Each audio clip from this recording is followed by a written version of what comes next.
I just feel like I've been around the block, ripping up fantasy stock, working around the clock. Look at the view from the top. Researching rookies a lot? No, I just be listening to pods. Yeah, one in particular, I'm just a messenger. Let me just pass on the rock. Browning, brunning, pruning, pronouncing ain't what he's doing. What he's doing is not losing, but infusing you with new things. And there's Dennis the Bennett, yeah. The man is a menace, yeah. Building a dynasty, some of the finest things. Promise you, you won't regret it. Sly as a fox, cultured in pop. Give him his props. Here is a thought, here is a box, and you cannot compare them at all. So don't even try. Careful with the news, but when you use a take, I take up Tony Fire. I mean Dyer, because anyone else is a huge mistake. Whoa, fantasy round table, fantasy round table, yeah. Fantasy round table. Come take a look at the crown, baby. Hey, fantasy round table, fantasy round table, woo. Fantasy round table. Come take a look at the crown, baby. Go. Hello and welcome to another episode of the Fantasy Football Roundtable Podcast. It is Thursday, and that means week 2 of the NFL season is just about to get underway. We are going to be here previewing all of the games. We had a wild week 1. Now it is time for week 2. And you know what, Dennis? It kicks off with a good one on Thursday night. The Washington Commanders at the Green Bay Packers. This one actually back on Prime Video, where most Thursday night games will be played. We won't say all of them because Thanksgiving messes things up and bounce everywhere. But if you're looking for the game tonight, it is on Prime. What I'm going to be looking for, especially from the Commanders, is whether we can see Terry McLaurin pick it up a little bit. He had 4 targets in week 1, but only caught 2 for 27. While Deebo Samuel seemed to be more of a focus on offense, and Zach Ertz got the other passing touchdown. Do you expect a better game from McLaurin now? Well, I definitely like to see him get more than 4 targets, but the reality is he was missed on a wide open big play that would have been, a 70-yard touchdown? And so, 3 catches for 107 yards and a touchdown is a lot better game. Deebo was effective, 7 catches for 77 yards. I don't think that McLaurin is an afterthought by any stretch. I think they'll keep trying to get the ball to him. He's a 6, 7, 8 target a game guy for the most part. He has some games where he goes up higher, but they threw the ball 30 times. It was a game where they didn't need a ton of offensive explosion. They weren't sweating it. There was no need to force the game in any direction. So they both played about over 77% of the snaps. McLaurin, last year he had 6 or more targets in 14 of 17 games. And I get it that Deebo wasn't there, but in 24 he had 117 targets. Ertz was second with 91. Zacchaeus had 64. Noah Brown had 56, and then Eckler was after that. I think that there will be a little bit of cutting into Zach Ertz for Deebo Samuel, and there will be a little bit of cutting into Noah Brown and Austin Eckler. But the offense with Deebo Samuel is going to open some things up for Terry McLaurin. He has 4.39 speed. I think we just got to be patient. He's going to be just fine. Yeah, Ertz didn't get a lot of targets either. He just happened to catch a touchdown, which always makes your day look a little brighter. Meanwhile, for the Packers last week, they had a pretty good win, but they only threw the ball 22 times. And among that, it was kind of a toss-up who was going to get the ball. You had 4 targets for Romeo Doubs, 5 for Jaden Reed, 2 for Dontavian Wicks and Matthew Golden, 4 for the tight end Tucker Kraft. It feels like every year recently, it's been kind of hit or miss who you feel like you can depend on in this Packers receiving core. Do you see that changing at all? I think they're definitely going to continue to spread it around. They invested a first-round draft pick in Matthew Golden, and I think they would like for him to ascend to the top of the pecking order. But right now, it's Romeo Doubs. I know he only had 4 targets. He did have the big play, but he played 71% of the snaps, whereas Golden played 48, Reed played 38, Wicks played 46. Tucker Kraft is a big part of the passing game. And while Doubs, he's one of those guys that is not excellent at anything. He's just real good at a bunch of different aspects of playing wide receiver. He's not the best deep threat. He's not the best slot guy. He's not the best, separation route runner, but he's pretty good at all of those things. And he'll just continue. He's got chemistry with Love. He's going to continue in that role.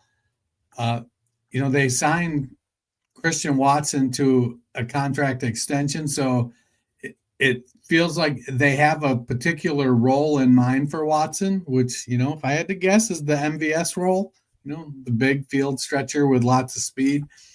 And that, I think if Watson was healthy right now, the starting 3 would be Doubs, Watson, and Golden, with Reed being the change of pace guy, the gadget guy.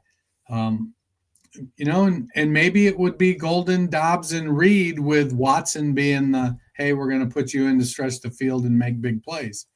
But they continue to have a group of wide receivers that are all pretty good, and you don't know who's going to step up. So it's fantasy whack-a-mole. I am taking the Packers tonight. I'm going to take Washington. I was going before we started. I went through and we picked we made our season picks before 3-4 weeks ago. So I'm kind of sticking to that as much as I can. I went through and put in all of my picks from week 2 in that from the what's that playoff predictor. Yeah, I did change a couple, but in this one I was real tempted to change from Washington to the Packers, but I'm sticking with Washington. I think I always had the Packers. So another matchup of teams that won in week 1, kicking off the Sunday games. The 1-0 Jacksonville Jaguars at the 1-0 Cincinnati Bengals. Speaking of receivers that we'd like to see maybe bounce back, Brian Thomas Jr. was a godsend in 2024. In week 1, he fortunately got a 9-yard rushing touchdown, which helps the fantasy day. He did get 7 targets, but only 1 reception for 11 yards. Do you think it's just a fluky thing or any cause for concern? I don't think the concern is with Brian Thomas. The concern rests a little bit mostly on Trevor Lawrence. This feels like a great buy low opportunity on Brian Thomas Jr. So if I'm playing and if the Brian Thomas Jr. manager is freaking out, I'm going to go try to make a deal and add Brian Thomas to my team because he's an immensely talented receiver. I get it. Travis Hunter is good. He's a very, very good receiver. I think Liam Cohen is going to get the most out of both of these guys. Trevor Lawrence is going to be fine. He may never, he's a guy that's cursed with the, what's the word I'm looking for? Potential, the expectations coming into the league. He was anointed going to be this, elite quarterback, and maybe that's just not him. Maybe he's just a good quarterback, maybe he's Jordan Love, and some weeks he's going to throw the ball 22 times. Some weeks he's going to throw it 39 times. Some weeks he's going to have 3 or 4 turnovers, but I think at this point being Jordan Love would be aspirational. Yeah. But I think I'm going to go look to buy Brian Thomas this week. Waz over at the Fantasy Life has him ranked as wide receiver 6. So, Fantasy Life is certainly optimistic about his prospects. They're playing the Bengals. Weird game for the Bengals, though they got a week 1 win, which is a positive sign. Only 23 pass attempts, only 113 passing yards. T. Higgins and Jamar Chase combined for 5 receptions for 59 yards. You have to figure that picks up in week 2, right? You know, it feels if I'm Jacksonville, I'm like Joe Burrow's. He's been probably pissed all week, and the defensive coordinator Jacksonville's got to figure out what do I need to do to contain him, because he's going to go mad bomber with T. Higgins and Jamar Chase. Yeah. So I think they're going to be looking to put up a lot of points, and they're going to go at it. Burrow has played virtually his entire NFL career with shitty offensive linemen in front of him. I don't think there's any concern on his part about that. He's going to make adjustments for himself in the pocket, get outside of the pocket, make quick decisions, make throws downfield. I would be plenty happy to roll out Jamar Chase, T. Higgins, and Joe Burrow this week. I am taking the Bengals. I am as well. The next game, it starts a run of games of teams that both lost in week 1 that really need to bounce back. New York Giants 0-1 at the Dallas Cowboys 0-1. Dennis, the Giants backfield, a little bit of a quagmire in week 1. 10 carries for Tyrone Tracy, which seems good. Only 24 yards, 3 for Singletary, 9 yards, 2 for Scatterbo, -3 yards.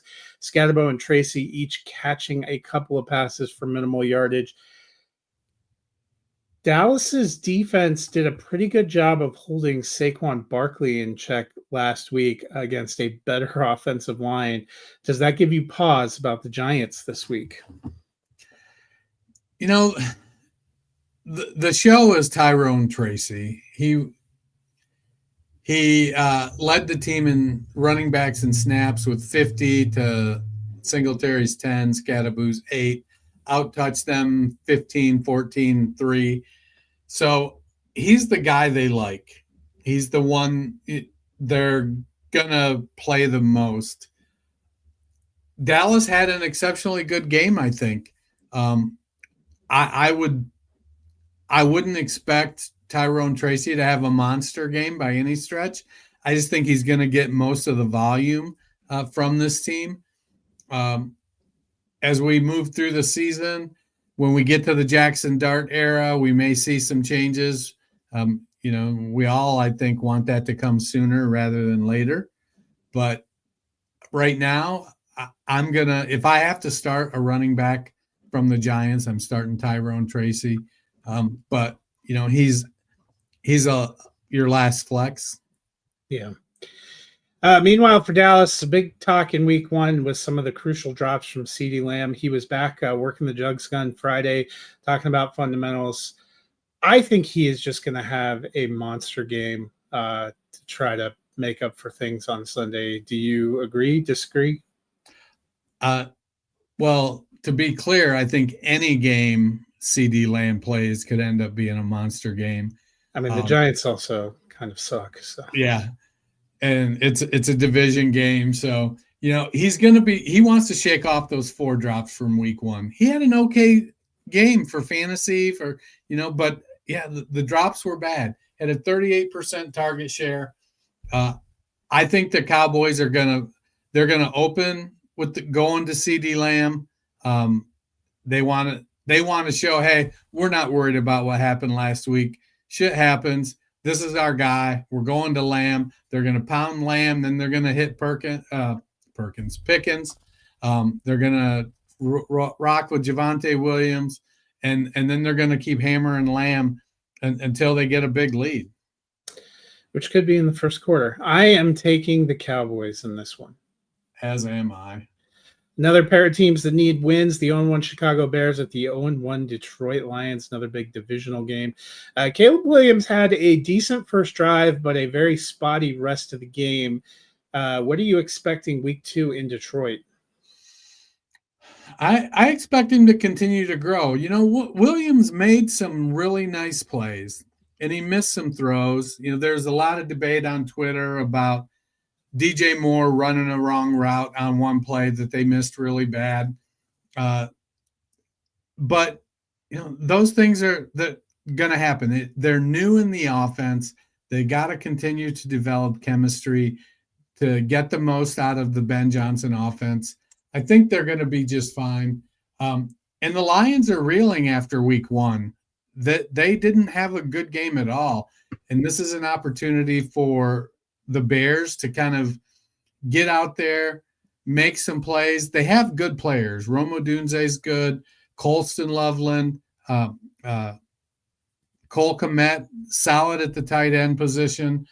And then, like I said last week, DeAndre Swift, when I watched that game, I was like, oh, man, he's having a great game. But it ended up being kind of a Nick Chubb kind of game where, he had 70 yards, 68 yards rushing, caught a couple passes, ended up being like an 8-pointer, 9-pointer game. But, they want to get more efficiency out of Swift. The interior of that offensive line in Chicago is new. It has to gel. They're going to be going up against a Lions offense or defense that wants to bounce back after getting injured last year and melting down. I think Williams is going to be fine. He's an exciting player. I don't want to say I'm all in, but I'm definitely in on Caleb Williams. Meanwhile, Detroit, the running game was a big part of what they did last year. They had 20 carries, but only produced 44 yards between Gibbs and Montgomery in week 1. Do you think it can bounce back here in week 2? Still concerned about the offensive line? Well, Taylor Decker didn't practice a couple days this week, but he's reportedly healthy again. And much like Chicago, the interior of their O-line has been completely rebuilt. They added a rookie, signed a free agent, moved a guy around. They need to continue to gel. Gibbs led the way, 20 touches versus 15 for Montgomery. He outsnapped Montgomery 44-25, though. There was a big disparity in snaps. Well, they were down. I feel like Gibbs and Moore there passing. They were down pretty much all game. Yeah. So, it played into the narrative that, Gibbs and Montgomery are going to split carries and Gibbs is the passing down back, even though Monty's a good pass catching back. He just doesn't have the explosiveness that Gibbs. Yeah. I think I'm still starting him this week, but, because Chicago was decent in week 1, but I think Detroit at home, I'm picking them to win. I think they'll bounce back a little. This was the first game when I went through that I looked at and was like, I think I'm going to change my pick. In the end, I stayed the same and I stuck with my Lions. The 1-0 Los Angeles Rams at the 0-1 Tennessee Titans. Dennis, we talked a lot about Puka Nacua, and he was great. But Devontae Adams in his Rams debut, 8 targets, caught 4 passes for 51 yards. You feeling pretty good about him as a starting option? Yeah, some minutes I feel good. There are times like Adams. He played 90% of the snaps versus Nakua's 63%. So Adams is out there, but Nacua had, Nacua left with a facial laceration for a little while in that game. Yeah, I think that's why he missed some. But he still had 11 targets versus Adams 8. The passing game runs through Puka Nacua. I think Devontae Adams is a top 24 wide receiver probably. Yeah. That's why I feel like low-end wide receiver too. That's kind of where I had him going into the season. I really think it's just the two of them and Kyren Williams, though. It doesn't really seem like I think it's the, outside the Jets, it's probably the narrowest funnel in the NFL. And the Jets is just Garrett Wilson and Breece Hall. For the Tennessee Titans, Calvin Ridley saw 8 targets, which is good. He didn't have a very good game, only 4 receptions for 27 yards. He's going against a defense that really held Nico Collins in check last week. Still has a rookie quarterback. They are at home. Any energy toward Calvin Ridley going back in your lineup? He's definitely flex worthy. He, like you said, he led the team in targets had 93% snap share. A.O. Menor is the number 2 there. I think that's been clearly established after week 1. A.O. Menor had 79% of the snaps. I think a lot of it will come down to, can the Titans establish anything in the run with just Pollard to give them some balance? And can they keep the pressure off of Cam Ward? Ward didn't have a great game, but he didn't have a bad game. He just was under pressure a lot. And that led to him making some questionable plays and missing some plays that were there, maybe running instead of making the throw. So I'm excited as somebody who's drafted a couple shares of Cam Ward in Dynasty. I want to see like how he grows as the year goes on. But Ridley's the top dog there. I think there's a chance for A.O. Menor to prove that he's more than just a good game against Travis Hunter in college. And he could potentially end up as the number 1 in Tennessee. So I don't think it's going to be that much better of a matchup. The Rams have a pretty smothering front too. They do. So I'm taking the Rams to win this one. Yeah, I have the Rams as well. Another couple of teams, both hungry for a win. The New England Patriots 0-1 at the 0-1 Miami Dolphins.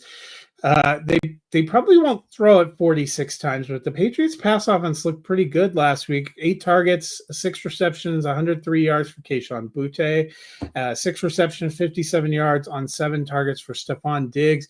You feeling pretty good about those guys at least being flex options? Yeah, I love me some Kayshon Boutte. Especially since Miami has no secondary. Yeah. No, Boutte, a lot of it's going to come down to Diggs kind of working his way back from the injury. He only played 56% of the snaps to Boutte's 82%. They'll continue, Boutte has a pretty good chemistry with Drake May. I think Diggs' chemistry will continue to develop. That Hunter Henry is solid. But Vrabel has said that they want to, they need to run the ball more, that he didn't do a good job with the running game last week. What was it? Stevenson had 7 carries. Henderson had 5. So I would expect a little bit more balance in the offense this week. If for no other reason, then I think the potential's there for them to kind of manhandle Miami. This was the first game that I changed my pick in. So I switched from the Dolphins to the Patriots. I'm taking the Patriots too. I just don't believe in Miami. Tua looked really bad. Honestly, he would not be in my lineup even in Superflex this week. I need to see him show any signs of competency first. I don't know if you feel differently about that.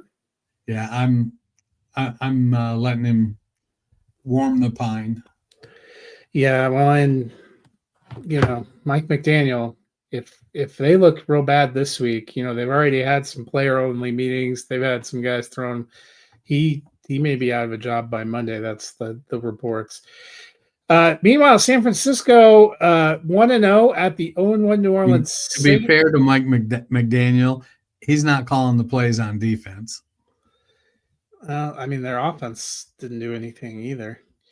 San Francisco 1-0 at the 0-1 New Orleans Saints. Ricky Pearsall had a 100-yard day in week 1. He's probably their most healthy receiver. Mac Jones likely to get the start. Brock Purdy likely out. Juwan Jennings may be able to play, but still dealing with a shoulder injury. George Kittle went on IR. They may unironically be starting Kendrick Bourne, who they signed this week. But are you feeling decent about Ricky Pearsall? I think Mac Jones could be interesting for the 49ers here. Mac Jones made Brian Thomas Jr. into a superstar last year for 8 games. So, it seems like it's been a long time coming, Mac Jones and Kyle Shanahan. And I think they both want to make the most of it. Last week McCaffrey had 10 targets. I think McCaffrey will continue to be heavily featured in the passing game along with Pearsall. Right now it's trending that Kendrick Bourne and MVS are the other two starting wide receivers. So, do with that what you will, which should be leave them both on your bench. Jennings, there's talk he's not going to play this week. I'm not in on Jake Tongas or Luke Farrell.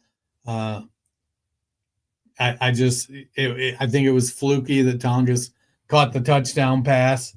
Part of it was I think they had a plan with Kittle, and they didn't when he got injured. They kind of didn't go away from what that plan was. So they ended up with Kittle had 4 targets, Tongas had 3. Between the two of them, they were 7 for 7 for 40 yards and 2 touchdowns. And let's face it, if that had been Kittle, we'd be elated.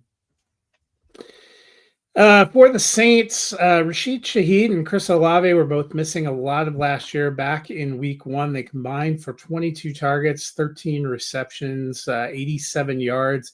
How are you feeling about them in week 2? Well, oddly enough, the Niners only got 1 sack against the Seahawks. And I wonder what New Orleans did. How many sacks they give up? Looks like they only gave up 1 sack as well to the Cardinals. So the defense is good. They're playing well under Robert Saleh. I think the production from the in the sack categories will eventually be there. Chris Olave and Rashid Shaheed are the guys there. Juwan Johnson, he had a good game, 11 for 8, 76 yards. What was it? 33 of 46 targets went to Olave, Rashid, and Johnson. And I think that they will continue to keep it narrow like that. I just think that the 49ers defense is better than the Arizona defense. And while I want to see Spencer Rattler step up and have a good game, Sam Darnold only was able to manage 150 yards last week. And I'm not sure Rattler's better than Sam Darnold. Or has a better line. I'm taking the 49ers, even with Mac Jones. Next up, the 1-0 Buffalo Bills at the 0-1 New York Jets. Keon Coleman was a huge breakout star in week 1. The Bills going against the Jets defense that allowed 34 points to 41-year-old Aaron Rodgers last week. Could Keon Coleman be approaching must-start territory? He is ascending on the second-year breakout. What do you have, 536 yards or something, or 556 yards, just over that rookie year 500-yard threshold that portends a second-year breakout. 11 targets, 8 catches, 112 yards, and a touchdown. I get it. The touchdown was fluky. It was a deflection. But when it was near the end and they needed plays made, they were going to Keon Coleman. I think he may be ascending into the true number 1 alpha wide receiver role here in Buffalo. Which is kind of what they drafted him. They moved up to get him, so they're probably feeling better about that. Meanwhile, for the Jets, Justin Fields, we knew he could run, and he did that last week. 2 rushing touchdowns, 12 carries. But I thought he looked better as a passer, too. 16 of 22, 218 yards, and a touchdown. Put up some great fantasy numbers. He's done that consistently, even without that much robust passing. Bills defense, in theory would be tough, but we just saw him give up 40 points at home. How are you feeling about Justin Fields? I'm feeling great. I think I'm going to keep riding that horse until they corral him. He did look comfortable passing the ball, and now this is a rivalry game. Buffalo was gashed by the Baltimore run game, and I get it. Breece Hall is not 6'3" and 250 pounds like Derrick Henry. But but Justin Fields is pretty close to that. So I expect Hall and Fields to run the ball. Will Buffalo try to make corrections? Sure. To me, it ends up just being, Justin Fields has a chip on his shoulder, and he wants to rewrite that narrative about his career, prove Chicago wrong, get back on track. I'm a little concerned about him trying to do too much because it literally is Fields, Hall, and Wilson. They don't have a lot of I know there's a lot of talk about Braylon Allen, but there's not a lot of other weapons there. And so Buffalo will definitely be able to key on them. Those three guys are going to have to win their individual one-on-one matchups. But yeah, I think they definitely have something to play for, and they're going to play hard. Well, and for Buffalo, Greg Rousseau and Ed Oliver have been added to the injury report. So is Shaq Thompson. Tre'Davious White may be able to come back, but they're still missing Maxwell Harrison, and Taron Johnson got added to the injury report. So it may be a good week for Justin Fields to be catching them. I am still taking the Buffalo Bills. I'm going to stick with the Jets. I mean, I just don't know how you can pick the Jets after seeing that week, but we will see. The 0-1 Seattle Seahawks travel to battle the 1-0 Pittsburgh Steelers. Both these teams have questions about the backfield. We'll talk about the Seahawks first. Not a great week one for Kenneth Walker. There was a lot of strong rushing against the Steelers defense in week one. Charbonnet looked better, more explosive. They really split carries. Does that give you any pause if you roster Walker going into week two? Yeah, it definitely does. It seems like scheme-wise, this offense is tailor-made for Kenneth Walker. But he got banged up in camp, and he has a history of getting banged up. And so now he's coming into the season, and maybe he's only 97% or whatnot. But Zach Charbonnet is, given no quarter. He went in there, he ran hard, and he looked good. Walker did catch all three of his passes, but not for many yards. I still think Walker is the guy to roster there, but it looks like it's trending. If you're only going to roster one of them, I'm still going to give another couple weeks to Kenneth Walker, but it's starting to look more and more like it's going to be a 50-50 split. On the other side, Caleb Johnson, only one carry, kind of seems out of the picture. Probably the bigger surprise for me is how active Kenneth Gainwell was. He had 3 receptions, had 7 carries to Jaylen Warren's 11 carries. Neither of them was incredibly efficient, though Warren did catch a touchdown, which helped his fantasy day. The Seahawks, a little bit better of a defensive front. How are you feeling about the Steeler backfield? I think I'm in on Warren, and in a pinch right now, if I had to roster Gainwell, I'm okay with that. But I think only in the deepest of redraft leagues should you be holding on to Caleb Johnson. Do I think he'll work his way up over the course of the season and start to get some touches? I do. But he's got to earn the trust in the passing game. He's got to not lose yards on his only carry. So it could be not Bashal Tutin. It could be a Tank Bigsby rookie year for Caleb Johnson. Yeah. I am taking the Steelers in this one. So am I. The 0-1 Cleveland Browns at the 0-1 Baltimore Ravens. Quinshon Judkins practiced in full today.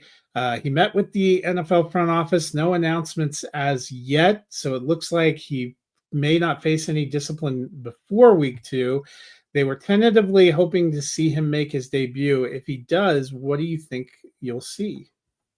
I think he'll be behind Dylan Sampson. We'll probably see, I could see them starting Sampson and then rolling Jerome Ford out there first because he's a veteran. But Sampson leading the way with Ford and Judkins kind of splitting the ground game aspect of the running back position. It's Joe Flacco throws the ball a lot, and they're going to let Joe Flacco throw the ball 35 times, 40 times, because they trust him. He's been around forever, and the coaches trust him. The receivers trust him. There may not be a very big pie for the running backs to split this week. So if I have to start one, I'm going to start Sampson. Yeah. But I think we're 1 to 2 weeks away from it being the Judkins-Sampson show.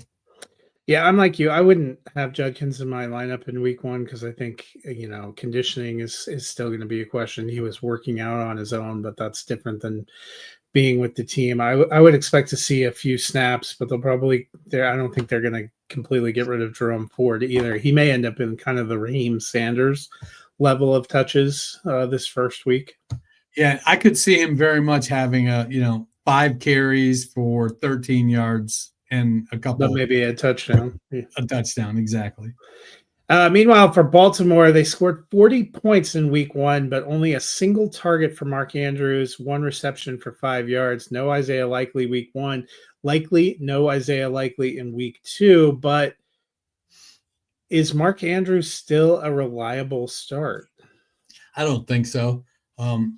It sure looked like they wanted to get him involved early, but it mostly looked like they just wanted to wash the taste of that playoff drop out of his mouth. They did that, and then they didn't go back to Thank you for your service. Right. And then it became the Zay Flowers. The other thing is they don't have huge passing volume, period. And now that they've added DeAndre Hopkins, they like Rashad Bateman, and they have Zay Flowers. Before, I think what helped Mark Andrews was, well, what are these stiffs at receiver am I going to throw to? But if you're only throwing 19 times and you're throwing 12 or 13 targets to your 3 wide receivers, that doesn't leave a whole lot left for him to be competing with. It does not. I think you probably sit him until you see the trend where he's consistently getting 6 targets again. I am taking the Ravens in this one. So am I. Next up, the Denver Broncos 1-0 at the 1-0 Indianapolis Colts. Denver got the win, but Bo Nix did not look spectacular in week 1. Do you think he can clean up the turnovers in week 2? Yeah, I think he has to. Or Sean Payton is going to be riding him like Seabiscuit. He had. There were some classic Bo Nix elements. He rushed the ball 8 times. I don't think they want him to throw the ball 40 times. I think they'd like to be around 30, 32, 33. Dobbins and Harvey only carried the ball 16 times, 22 times combined. I think they'd like to have a little more production out of the run game. But as long as he's throwing the ball to Cortland Sutton, I'm good with it. I want to see a little more out of Marvin Mims because I do have several shares of Marvin Mims. Now that I say it, I think I'd like more out of Bo Nix because he's one of my QBs in Scott Fishbowl. I know. I'm hoping for a little bit better. He still has a good relationship with Sutton. Evan Ingram practiced in full. It's looking better, but I think it's going to – the Colts defense looked decent in week 1. It's hard to tell how much of that was Miami mailing it in and how much is Colts may have a better defense. I guess we'll have a better idea after this week. For those Colts, Tyler Warren came in, led the team in targets with 9, got 7 for 76. Maybe perhaps in a related story, Josh Downs, only 3 targets, 2 catches for 12 yards. We were worried maybe they might eat into one another. Do you think that could be an ongoing fantasy concern? Yeah.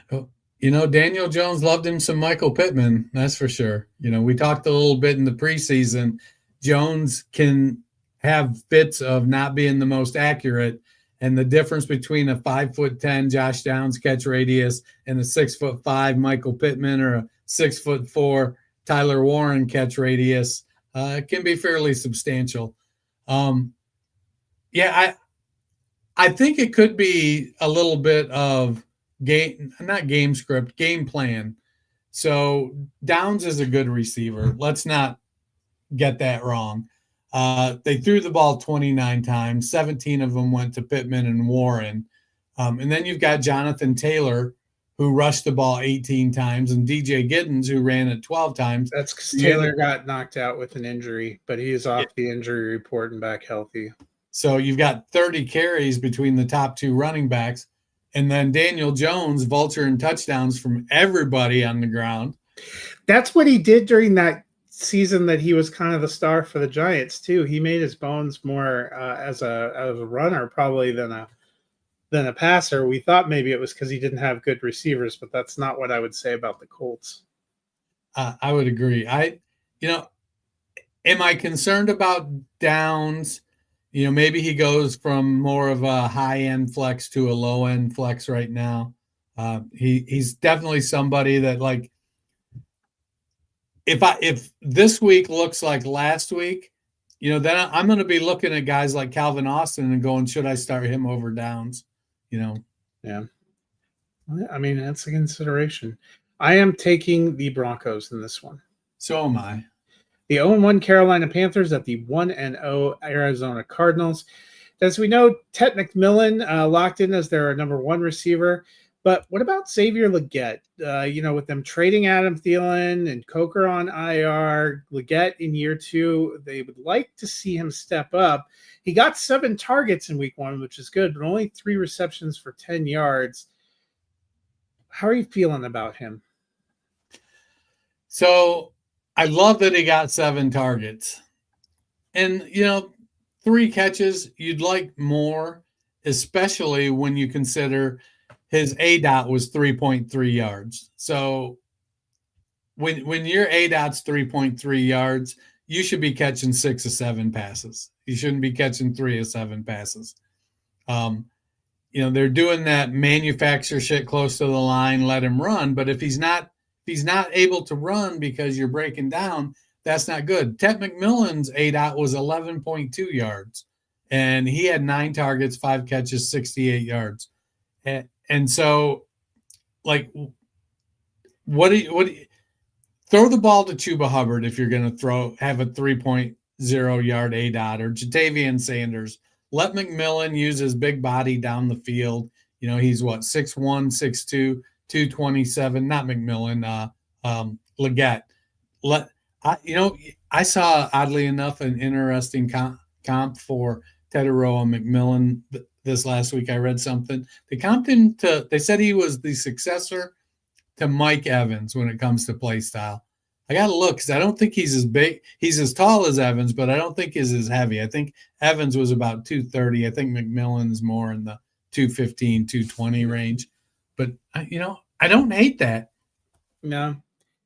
For Arizona, last year we thought by the end of the season we'd see Trey Benson kind of taking over more. It never really happened, but in week 1, 8 carries to 12 carries for Connor, looked a little more explosive with 69 yards, including a 52-yard run. Caught a pass. Connor caught a couple passes, caught the passing touchdown, which helped. But are you feeling some more optimism about Trey Benson? Well, James Conner talked up Trey Benson all off season. He's like, we got to get this guy the ball. Like, I got to be honest. My HR assistant at work, I am not talking up, hey, we got to give this cat more work so that, they take my job. No, so what I hear you saying is you're a bad teammate. That's right. I'm an awful teammate. Connor has been talking him up. Gannon's talked him up. They like Trey Benson. He brings a lot to the table. Explosiveness. He had a 52-yarder. The downside of it is on his other 7 carries, he only had 17 yards. But if you come from the background like I do, where you got to watch Barry Sanders, for his whole career up there in Detroit, you get used to these 1 yard, -3 yards, 4 yards, 6 yards, 77 yards. If you've got a running back that's doing that for you, you just learn to live with it. You're going to take the big plays. Do I want to see them splitting it that much? Probably not, especially with as much as Kyler Murray runs. Murray had one fewer carry than Trey Benson. So they did, the passing game went through McBride and Harrison. That's what we want to see. Michael Wilson had four targets, but he only converted one. Zay Jones, Elijah Higgins, Greg Dortch, nothing really. Connor and Wilson were third on the team with targets. Connor caught all of his, but he had an interesting day, Yeah. 4 catches, 5 yards, and a touchdown. Very efficient. I am taking the Cardinals in this one. So am I. Next up, the best game probably of the Sunday day slate, late afternoon, the 1-0 Philadelphia Eagles at the 0-1 Kansas City Chiefs, a rematch of the Super Bowl. We talked a little bit on Tuesday about the, not great fantasy games turned in by A.J. Brown and Devonta Smith. Are you approaching them cautiously going into week 2 against the Chiefs? The Chiefs have a decent defense. So the plus side is that the Chiefs play more man defense than the Cowboys do. The Cowboys played almost exclusively zone defense.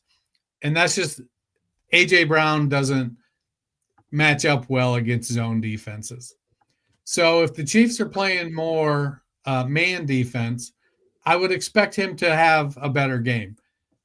We've seen him, not this week, but in the past, we've seen him when he doesn't get enough volume, much like receivers do. They get a little wordy in the press about it. He hasn't done that yet, but I could see him at some point if he has another, what was that? One target, in the last 2 minutes of the game kind of experience. I would expect we're going to see him slide that book down and give us the what for. Yeah, I think you got to start him, but they didn't have incredible passing volume in the Super Bowl either, so I'll be curious to see. The Chargers, though, had incredible success throwing on Kansas City in week 1, so maybe that will inspire the Eagles. For the Chiefs, Xavier Worthy practiced and limited, but they haven't made a game designation. It's hard to imagine a guy that had problems holding on to the ball is who you want to put in onto his arm. Yeah, who you want to put in the game, a week after he got his shoulder separated. Jalen Royals not practicing with a knee injury. We know we're starting Hollywood Brown. A trendy pickup this week was Juju Smith-Schuster. Do you have any interest in him? He's a flex level bi-week flyer kind of guy. I don't know if I'm running out to pick him up. If I get him on a $0 bid and put him at the end of my bench, all right. I think they're going to run a little more. They're going to use Isaiah Pacheco in the run game. The passing game will go through Hollywood Brown and Travis Kelce. But Juju, when he plays, he makes some plays. He's got a very specific skill set at this point in his career. He's not a deep threat. He's a slot guy. He's gonna get open short. He's not a run after the catch guy. He's like a slow Adam Thielen. Yeah, I don't know, but they may not have a lot of options. I am still taking the Eagles in this one. So am I. I would love to see the Chiefs start 0-2. Sunday Night Football, the 0-1 Atlanta Falcons at the 1-0 Minnesota Vikings, who with J.J. McCarthy have their second straight primetime game. For the Atlanta Falcons, Drake London played week 1 but left early with a shoulder injury, back practicing in limited capacity. They think he's going to be able to go. If he starts in this game, are you still rolling him out there? Oh, yeah. 15 targets, 8 catches. And Michael Penix loves him some Drake London. Let me tell you now. I just think that Mooney's coming off an injury. Kyle Pitts looked good. Mooney also has a shoulder injury. Yeah. So, who else is there? Ray McLeod, Casey Washington, Kadero Hodge. You can't. It's going to be Drake London, it's Bijan Robinson, Kyle Pitts, and Bijan Robinson. Meanwhile, for Minnesota, we thought with the early suspension for Jordan Addison that TJ Hawkinson, now healthy, would be a good option. It wasn't great on Monday night. Got 4 targets, but only 3 receptions for 15 yards. It looked like they were looking for Jalen Naylor deep and Aaron Jones deep and Justin Jefferson deep. They still have Adam Thielen out there as well. How are you feeling about Hawkinson? I mean, he was second on the team in targets, but they only threw the ball 20 times. It was a very, very low volume passing offense. They ran at 26. They threw at 20. It was one of the most conservative offenses that I think we've seen in quite some time. They made a couple plays to stay in it and were able to come back in the second half. I think that was as much Chicago folding as it was Minnesota kind of pulling it out.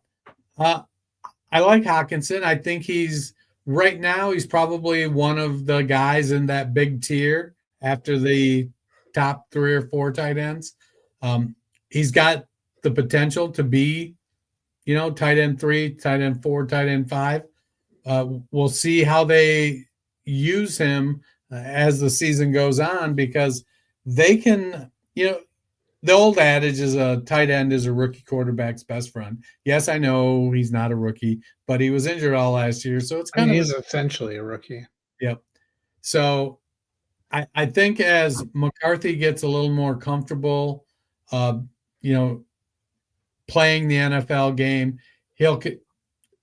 they need to get their pass attempts up into the 30s, I think, to make anybody outside of Justin Jefferson a must start in this pass game. Is he in that big tier because that's what might be rolling down your cheek at the end of the game after you started him? Maybe. I'm taking the Vikings. So am I.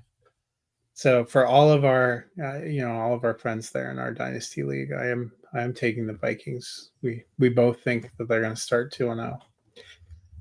Monday night we have a doubleheader, and it's a true doubleheader with one starting at 7 Eastern and one starting at 10 Eastern. The first of those games finds the 1-0 Tampa Bay Buccaneers at the 0-1 Houston Texans. This is the one that is on ABC in primetime as well. Dennis Emeka Egbuka and Mike Evans were great in week 1, but Bucky Irving, a little bit of a quieter day, 14 carries, but only 37 yards. Actually got outrushed by Baker Mayfield. He did catch 4 passes, but only 8 yards. Fortunately, got a touchdown. Do you think he'll do a little bit better this week? And, last year, Rachaad White was flex worthy, but only 2 carries and only 1 reception. Maybe not flex worthy this year? Yeah, I'm staying away from Rachaad White. Bucky Irving had 18 touches to White's 3, and my guy Sean Tucker's 1. So it's the Bucky Irving show out of the backfield. You'd like some more production. 14 for 37 isn't great. You want to get a little better there. Get him a little more involved in the passing game, but Baker didn't have a very efficient pass game from the completion yardage standpoint. He did have the 3 touchdown passes, so you'll definitely take that. But 17 of 32 for 167 yards, you'd like to see a little bit more. I like Bucky Irving. I'm not concerned about him. They showed us that, hey, he's our featured back, and we're going to use him as the featured back. I don't know. My bigger concern is Sterling Shepard getting 6 targets when you've got Emeka Egbuka and Mike Evans. They both had okay games. Egbuka was saved by the 2 touchdowns, but he only had 67. In a PPR, Egbuka would have had 10.7 points without the touchdowns. I know, but Baker found him when it mattered most. The Texans would have taken 2 touchdowns. Their offense looked abysmal in week 1, only managing 9 points. Also kind of a dud for Nico Collins. He saw 5 targets, but only caught 3 passes for 25 yards. Do you think he'll fare better against Tampa Bay? I hope so. They threw the ball 27 times, and Schultz and Collins each had 5 targets. Stover had 4. They spread the ball around so much. They didn't feature really anybody. 1, 2, 3 different running backs caught passes, 2 different tight ends caught passes, 1, 2, 3, 4, 5 different wide receivers. I get it. You want to throw it to the open guy, but were they open? I mean, or were they just the last guy you got to, and you're throwing it close to the line of scrimmage? That's the thing. I think that Texans offense is in a funk. I'm taking the Buccaneers in this game. I am not sold the Texans offense just bounces back. I think there are bigger problems. It's gone on long enough. They've had some weird issues, and now they don't even have like a great running game to focus on, because when Mixon was in there last year, at least they were running good and they had all these different receivers. Christian Kirk has not been particularly healthy and available to them. Tank Dell's obviously gone. Higgins and Noel might end up being good, but they are young, maybe not drawing the defense. Their tight ends are okay, but not drawing things. I just think this is an offense that's still finding itself. Their weakness last year was the offensive line, and so they traded their best was to get rid of their best offensive lineman and replace him with lesser offensive linemen. They're going against Tampa, who gives up a lot of production in the passing game to running backs. So while this may be a Dario Gumbawale game, he's not very explosive. So we could see Woody Marks last week. We could see Woody Marks have a little coming out party, or maybe even Dameon Pierce, who are both pretty explosive backs. I'm not hanging my hat on any of them, but I don't know that I would be surprised to see one of the Houston running backs be a guy that we're sitting here on Tuesday going, I wish I had started that guy. I mean, they limited Bijan Robinson to 24 yards on 12 carries in week 1. That does. But they gave up 100 yards passing to him, 100 yards receiving. That's why I'm going for the pass catching backs. I've seen Dario Gumbawale. You can miss me with anything anywhere in that. That's why I'm saying. Mike. That's why I leaned into Pierce and the other guy, Woody Marks, who Woody is quote unquote a pass catching back. Pierce is explosive, and while he hasn't done a lot of pass catching, both of those guys could be guys that perform in the passing game. Are you taking the Texans or the? Oh, hell no! I initially was taking the Texans, but this is another game that I switched. The final game of the week, I don't know how many of us are actually going to watch this whole thing if we have jobs game. Come on, mountain time guy. You're out there on the West Coast. I get up at like 4:45 in the morning. This game kicks off at 8 p.m. my time. That's I'll see some of it. The Los Angeles Chargers 1-0 at the 1-0 Las Vegas Raiders. I also, if both these teams could lose or a hole could open up and swallow them, that'd be fine with me too. So that factor into my going to sleep. It'll depend on how close I am in some of my fantasy games, I'm sure. Week 1, Quentin Johnston back from the dead, 7 targets, caught 5 for 79 and 2 touchdowns, was a trendy pickup. Are you starting to become a believer? If I roster Quentin Johnston in Dynasty, hey, he's available. Hit me up. I want to believe, but it'll take more than one game. It is. It really is. I think he's a guy that you put out there. It's a great opportunity to sell, especially to a wide receiver needy team. I didn't look to see how say, rostered.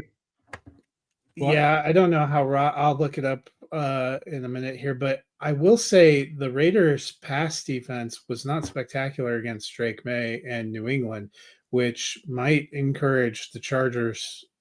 Keenan Allen looked good, Ladd McConkey looked good. They even got the ball out to Will Dissly and Tyler Conklin. They look good. Quentin Johnson. I mean, they may be content to sit back there and pop them off. If Kayshon Boutte can go for 100 yards, Ladd, let's get going, guys.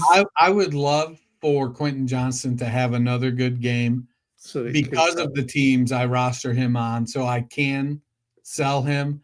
But I mean, McConkey and Allen both had more targets than I don't know Johnson. if I roster Quentin Johnson anywhere that I can actually see this. And they both were more efficient. They both caught more passes on fewer targets and almost had as many yards. It just happened. It was the two fluky touchdowns. And I use the term fluky very loosely. It's fluky because it was Quentin Johnson that caught the two touchdowns.